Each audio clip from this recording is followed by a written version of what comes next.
Hi friends, இன்றைக்கி நம்ம ரொம்ப ஈஸி அண்ட் ஹெல்த்தியான ஒரு பிரேக்ஃபாஸ்ட் ரெசிபி பார்க்கலாம்.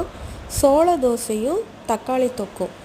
இந்த தக்காளி தொக்கு ரொம்ப ஈஸியாக ப்ரிப்பேர் பண்ணலாம். அதே டைம் இது ரொம்ப டேஸ்டிங்க. இதுக்கு ஒரு 4-5 தக்காளியை குட்டியாக கட் பண்ணி ஒரு நல்லெண்ணெயில் கொஞ்சம் குட்டி குட்டியாக கட் பண்ண கார்லிக் போட்டு நல்லா வதக்கிக்குங்க. அதுக்கப்புறமா இந்த தக்காளியையும் போட்டு நல்லா வதக்கி அதில் மிளகாத்தூள், மஞ்சத்தூள், உப்பு இவ்வளோதான். அடிஷ்னலாக நம்ம கருவேப்பிலையை போட்டு வதக்கிக்கலாங்க. ரொம்ப ஈஸியான ஒரு சைட் டிஷ்ங்க. இது நம்ம எந்த ஒரு டிஃபன் கூடயும் நம்ம யூஸ் பண்ணிக்கலாம். நான் இங்கே சோள தோசை தான் இதுக்கு ப்ரிப்பேர் பண்ணி வச்சுருக்கேன். அதுக்கு 1 கப்பு சோளத்துக்கு 1 கப்பு பச்சரிசி, ஒரு 1/4 கப்பு உளுந்து போட்டு ஒரு நாள் நைட்டு ஃபுல்லாக ஊற வச்சுக்கலாம். காலையில் ஏஞ்சி நல்லா அரைச்சி வெங்காயம் சேர்த்து கிறிஸ்பியான தோசை சுட்டு எடுக்கலாம்.